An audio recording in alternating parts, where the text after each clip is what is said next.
बच्चों आज जो है नेक्स्ट टॉपिक स्टार्ट करते हैं और नेक्स्ट टॉपिक है फोर्थ लेसन का यानी गतिमान आवेश एवं चुंबकत्व का। एक समान चुंबकीय क्षेत्र में आवेशित कण की गति। बच्चों एक समान चुंबकीय क्षेत्र में आवेशित कण की गति, कोई भी आवेशित कण है, एक चुंबकीय क्षेत्र लगा हुआ है कहीं पर जो कि एक समान है, तो उसमें उस चुंबकीय क्षेत्र में आवेशित कण गति करेगा।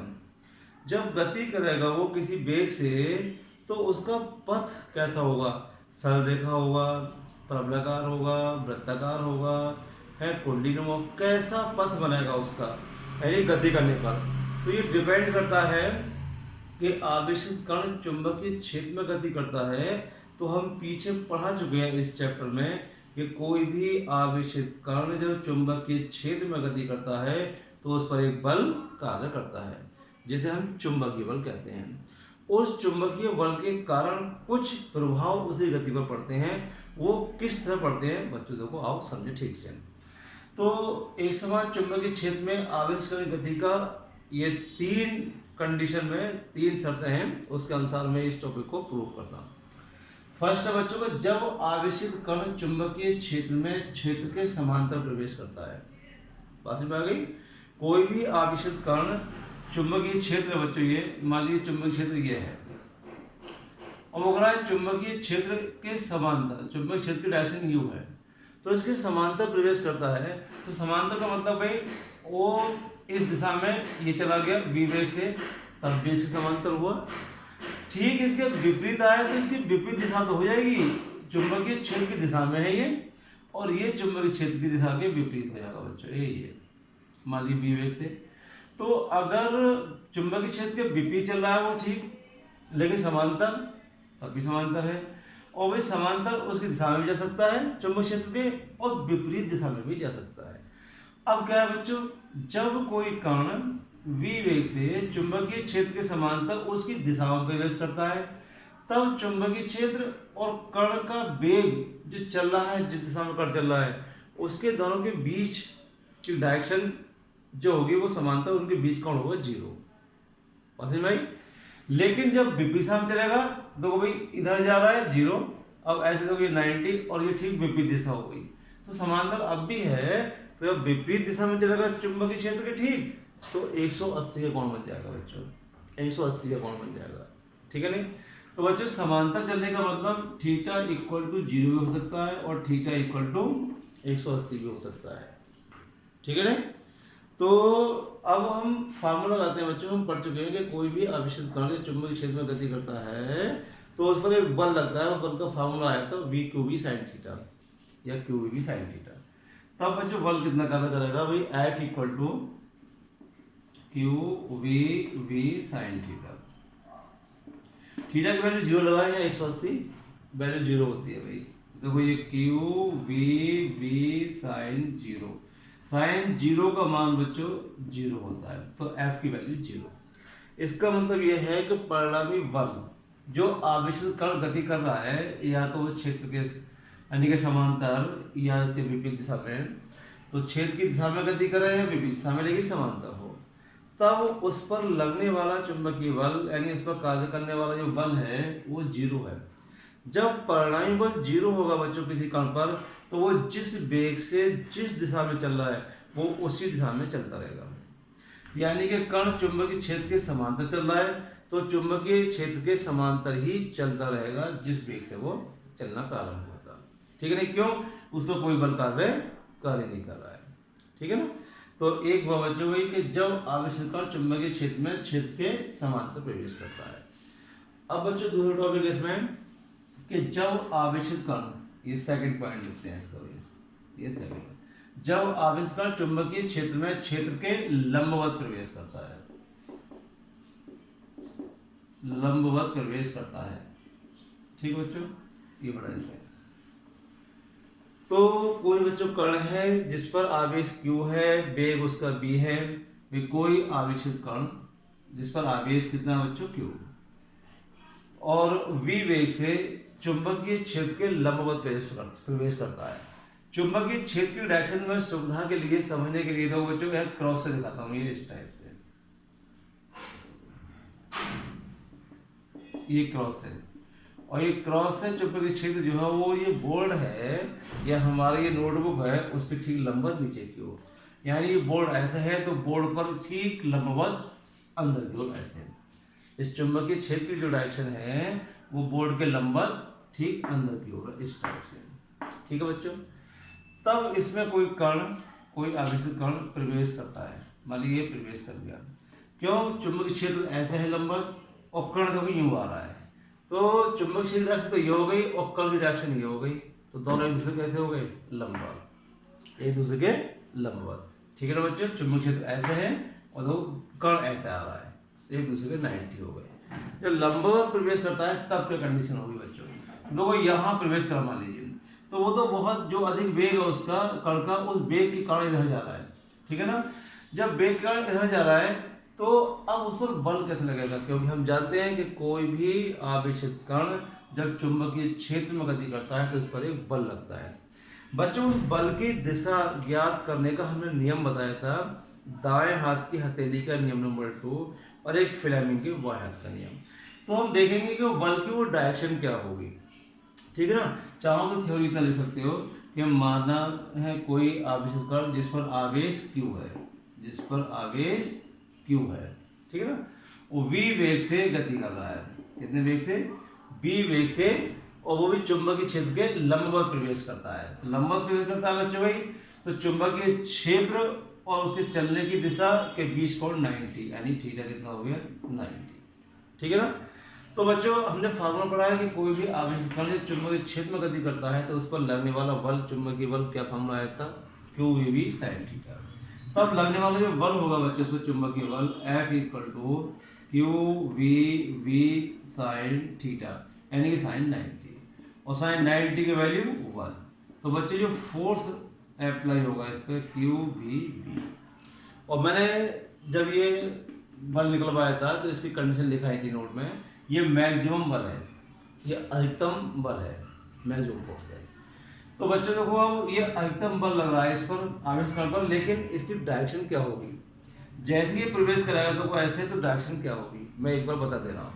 मान लीजिए कण ये प्रवेश कर गया, देखो ये यहाँ पर इस डायरेक्शन में ये कण चल रहा है, v वेग से आया है, ठीक है ना, ये v वेग से इसमें प्रवेश करा चुंबकीय क्षेत्र में, और जब ये चुंबकीय क्षेत्र बोर्ड के लंबवत ऐसे नीचे की ओर और कण ऐसे, यानी दोनों डायरेक्शन लंबवत है।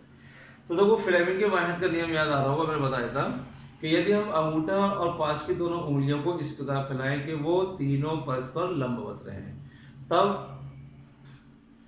Father mother child magnetic field, यानी कि अंगूठे के पास वाली उंगली चुंबकीय क्षेत्र की दिशा में हो और बीच वाली उंगली धारा की दिशा में हो, तब अंगूठा जिस डायरेक्शन में होगा वो बल की दिशा को बताएगा। लोग यहाँ अप्लाई करते हैं बच्चों।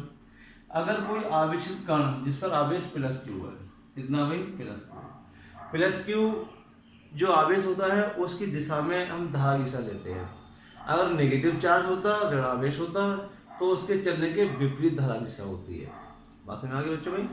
तो यहाँ पर जो +Q चार्ज है वो इस दिशा में चल रहा है भाई, +Q चार्ज वो इस दिशा में चल रहा है। तो बच्चों जो +Q आवेश की दिशा होती है वही धारा की दिशा होती है। तो धारा के लिए बीच की उंगली, तो दो धारा की समय यानी कि +Q आवेश की समय हमने बीच की उंगली कर दी, ठीक है ना।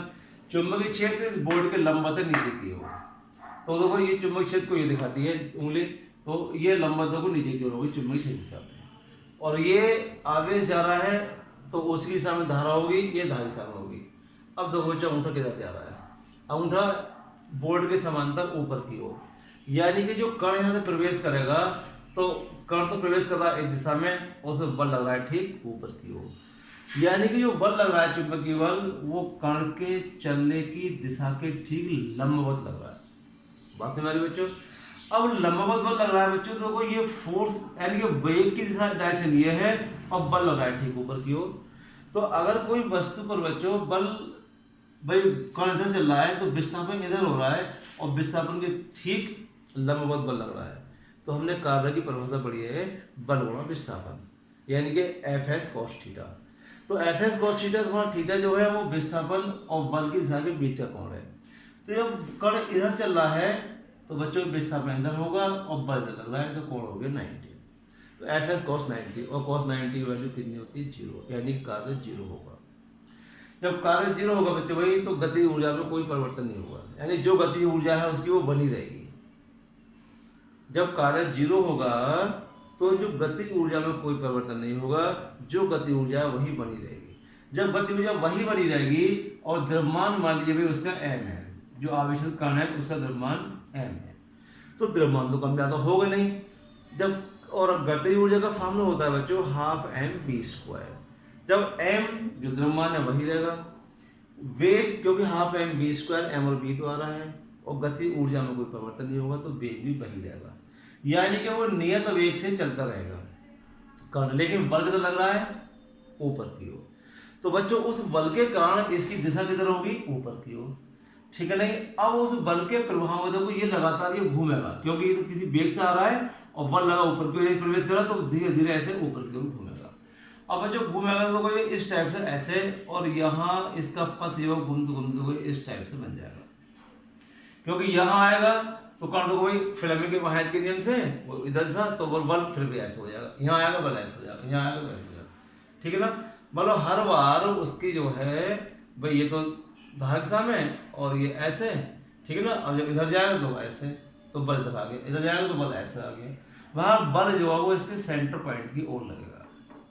तो बच्चों हर बार ये जो कण हर बार घूमेगा और चलने की दिशा के लंब बल लगेगा, इधर चलेगा तो इसके लंबवत, इधर चलेगा तो इसके लंबवत, इधर चलेगा तो इसके लंबवत, और ये बल ऐसे लगता रहेगा और इसका मार्ग बच्चों देखो ये इस प्रकार ये वृत्ताकार पथ बन जाएगा। तो जब कोई आवेशित कण चुंबकीय क्षेत्र में लंबवत प्रवेश करता है तो उसका मार्ग वृत्ताकार हो जाता है। अब और इसको डिफाइन करते हैं क्यों वृत्ताकार हो जाता है। हमने बच्चों पीछे पढ़ा है फर्स्ट ईयर में वृत्तीय पथ पर गति, तो वहां पर हमने पढ़ा कि कोई भी वस्तु कोई कण वृत्तीय पथ पर गति करता है एक समान चाल से, यानी चाल में कोई अंतर नहीं है, तो एक समान चाल से वृत्तीय पथ पर गति करता है तो उसे एक बल की आवश्यकता होती है जिसे हम अभिकेंद्र बल कहते हैं।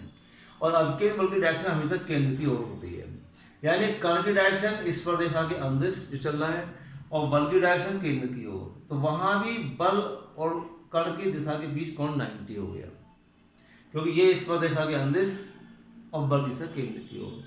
तो बच्चों अब यहाँ भी क्या है, जो कण चल रहा है उसके लंबवत बल लग रहा है, तो इसका मतलब लंबवत बल लग रहा है तो वही अभिकेंद्र बल हो गया, क्योंकि हर बिंदु पर इसके लंबवत लगेगा और लंबवत वो कहाँ से केंद्र से हो जाएगा, अभिकेंद्र बल हो गया।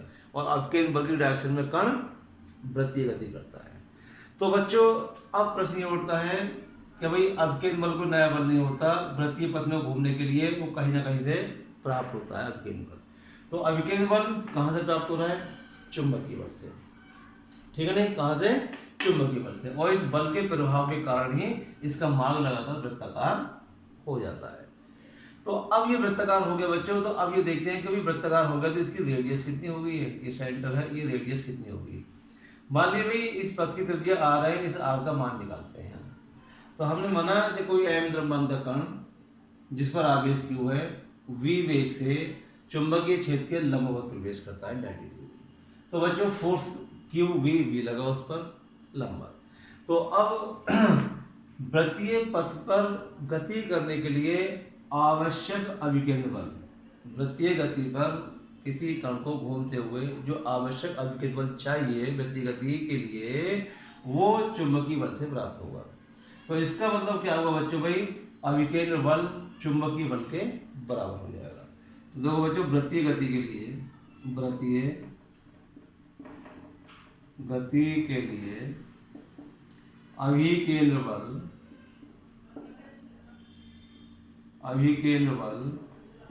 किसके बराबर होगा बच्चों, चुंबकीय बल के बराबर। और अभिकेंद्र बल फर्स्ट में पढ़ चुके बच्चों भाई M B square upon R, और चुंबकीय बल हो गया भाई क्यू वी बी। बच्चों एक बी से एक बी काट दो और देखो आर को इधर ले जाओ, क्यू बी इधर आ जाएगा, यानी कि R equal to M B upon Q B. ठीक है बच्चों, ये जो पथ बना, जब आवेशित कण चुंबकीय क्षेत्र के लंबवत प्रवेश करता है तो उसका पथ कैसा होगा बच्चों भाई? वृत्ताकार। किस बल के प्रभाव में? चुंबकीय बल के प्रभाव में। ठीक है नहीं? जो पथ वृत्ताकार होगा उस पथ की त्रिज्या क्या होगी? r equal to M B upon Q B. M उस कण का द्रव्यमान है, क्यू उस पर आवेश है, बी उसका वेग है, और ये जो कैपिटल बी है वो चुंबकीय क्षेत्र है जो कि बोर्ड के लंबवत है। ठीक है ना? इस केवल एग्जाम में इतना ही आ सकता है, और कई बार वो आगे ही पूछ लेता है बच्चों। आगे क्या पूछता है कि ये जो त्रिज्या है भाई, इसका मान गतिज ऊर्जा के पदों में क्या होगा? तो गति ऊर्जा के पदों में क्या हो सकता है? तो देखो बच्चों भाई, गति ऊर्जा हम जानते हैं फार्मूला होता है k equal to half M B square. तो देखो k equal to half M B square, चूंकि गति ऊर्जा होती है k equal to half M B square.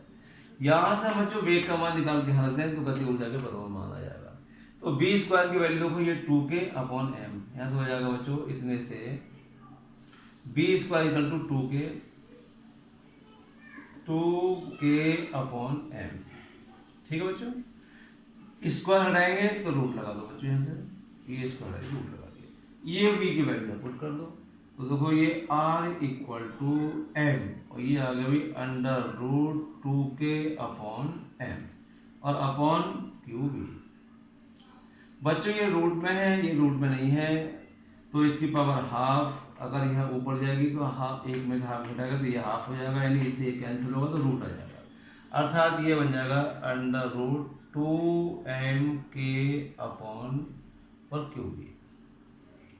ये बच्चों गति ऊर्जा के पदों में इसका मान आ गया। अगर गति ऊर्जा के पदों में पूछे तो इतना लिख दोगे। कभी कभी वो विभवांतर के पदों में पूछ लेता है, विभवांतर। तो बच्चों गतिज ऊर्जा का मान, अगर कोई कण आवेशित q जिस पर आवेश है और v वोल्ट विभवांतर से त्वरित किया जाता है, v वोल्ट विभवांतर से त्वरित किया जाता है, तब गति ऊर्जा होती है बच्चों qv। तो k का मान आएगा qv लगा दो, तब क्या हो जाएगा बच्चों भाई? तब r इक्वल टू 2m और k की वैल्यू आ गई बच्चों q, और v वोल्ट विभवांतर और अपॉन q और b। तो देखो बच्चों ये r इक्वल टू, ये रूट में क्यों है, ये नहीं है, अगर इससे करेंगे तो यहाँ रूट आ जाएगा और यहाँ ये कैंसिल हो जाएगा, तो ये हो जाएगा तो 1/b, और ये इससे रूट में आ जाएगा, ये कैंसिल होकर के, और अंडर ये हो जाएगा 2m और q से q कैंसिल और v और अपॉन q। ठीक है ना? तब देखो ये आ जाएगा। तो अगर एग्जाम में कुछ नहीं कहता है, वो कहता भाई कि जब कोई आवेश कण लंबवत प्रवेश करता है तो उसका पथ कैसा होता है, उसकी त्रिज्या के लिए फॉर्मूला ट्राई करो तो इतना कर दोगे। वो कहेगा गति ऊर्जा के पदों में लिखिए तो इतना लिख दो, वो कहेगा विभवांतर के पदों में लिखिए तो इतना लिखेंगे, और वरना यहाँ तक लिखेंगे। ठीक है ना? अब इसमें बच्चों जो एक समान चुंबकीय क्षेत्र में आवेश कण की गति, मैंने ये बता दिया, जब कण फर्स्ट पॉइंट चुंबकीय क्षेत्र के समांतर प्रवेश करता है तो उसका पथ क्या था? एक सरल रेखा प्राप्त हुई थी, जिस दिशा में चल रहा है उसी दिशा में वो चलता रहेगा उसी वेग से। क्यों? क्योंकि वह फोर्स 0 आएगा। जब आवेशित कण, ये सेकंड पॉइंट, चुंबकीय क्षेत्र के लंबवत प्रवेश करता है तो उसका पथ वृत्ताकार बन गया, जिसकी त्रिज्या के लिए फॉर्मूला ये आ गया। ठीक है बच्चों? अब थर्ड पॉइंट एक और है कि भाई ना तो वो समांतर प्रवेश करे और ना ही ठीक चुंबकीय क्षेत्र के लंबवत प्रवेश करे और ना समांतर, वो तो किसी एंगल पर प्रवेश करे, 30 डिग्री, 35, 40, 45, 60, कोई भी डिग्री पर है, कितने ही कोण पर वो प्रवेश करे चुंबकीय क्षेत्र में, तब क्या होगा? तो तब बच्चों देखो भाई, यहाँ थर्ड पॉइंट लिखते हैं, अब ये बता दो।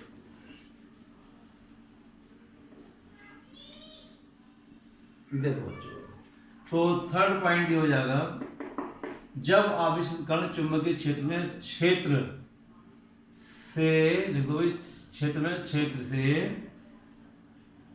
कोई भी एंगल है ना, क्षेत्र से यानी तो थीटा कोण पर प्रवेश करता है, कोई भी एंगल हो, तब क्या बच्चों को इस टाइप से, मान लीजिए ये चुंबकीय क्षेत्र की डायरेक्शन है, ये चुंबकीय क्षेत्र की डायरेक्शन है भाई बी, ठीक है ना, और ये इसके लंबवत हो गया, मान लीजिए चुंबकीय क्षेत्र के ये लंबी लाइन खींच दी मैंने, और कण जो प्रवेश कर रहा है इस चुंबकीय क्षेत्र, चुंबकीय क्षेत्र बोल रही है, ये चुंबकीय क्षेत्र है, वो कण जो प्रवेश कर रहा है बच्चे चुंबकीय क्षेत्र में, वो चुंबकीय क्षेत्र की दिशा में नहीं कर रहा, समांतर नहीं कर रहा, और ना ही ठीक लंबवत कर रहा है।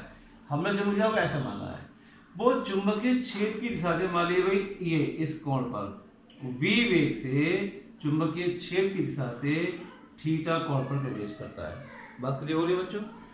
नहीं तो आवेशित कण चुंबक क्षेत्र के समांतर जा रहा है और ना ही इसके लंबवत प्रवेश कर रहा है। वो किसी भी एंगल पर, इसका मान 30, 40, 40 कुछ भी हो सकता है जी।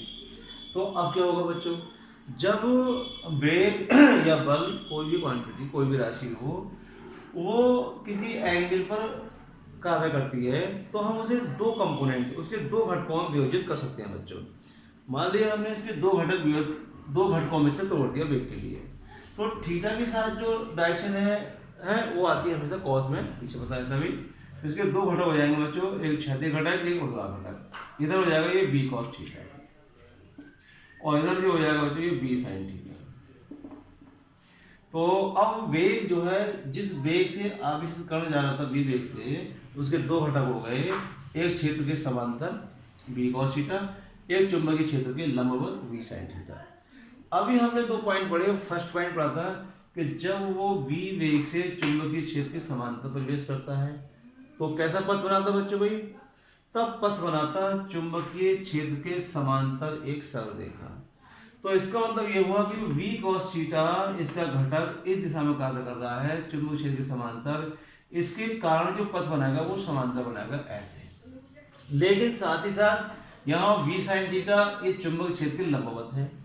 तो जब v वेग से चुंबकीय क्षेत्र के लंबवत प्रवेश करता है, वो सेकंड पॉइंट था, तो उसका पथ कैसा हुआ था? वृत्ताकार हुआ था। तो वृत्ताकार हुआ था बच्चों, तो इसके कारण v sin थीटा के कारण उसका पथ वृत्ताकार होगा, और इसके कारण वो सीधा चलेगा। तो अब दोनों को मिक्स, दोनों का कॉम्बिनेशन, सरल रेखा भी और वृत्ताकार भी। तो कर्ण को बच्चों को इस टाइप से जाएगा, तो कोई ऐसे, ये वृत्ताकार और ये आगे बढ़ेगा इस टाइप से। लोग बच्चों ये आया, इधर चला गया, फिर ये आया, और ऐसे देखो ये है नहीं, ये इस टाइप से, और देखो ये ऐसे। तो बच्चों ये क्या हुआ, इसके कारण तो देखो आगे बढ़ रहा है, और बी साइड के कारण वो वृत्ताकार। तो अब ये क्या हुआ, एक स्प्रिंग टाइप बन गया, एक कुंडली बन गई, कुंडली नुमा हो गया पथ। तब बच्चों इसका जो पथ बनेगा केवल इतना आएगा कि जब आवेशित कण चुंबकीय क्षेत्र में किसी भी कोण पर प्रवेश करता है तो उसका पथ कैसा होता है। तो पथ कैसा होगा बच्चों भाई? पथ होगा उसका कुंडली नुमा, कुंडली नुमा। इसे हेलिक्स भी कहते हैं बच्चों, हेलिक्स, हेलिक्स, ठीक है ना। तो बच्चों देखो, आज ये इम्पोर्टेंट टॉपिक था, एक समान चुंबकीय क्षेत्र में आवेश कण की गति। फर्स्ट सेकंड 3 पार्टों में, और तीनों पार्ट इसके करा दिए गए हैं। तो बच्चों आज के लिए इतना ही, ठीक है, ओके।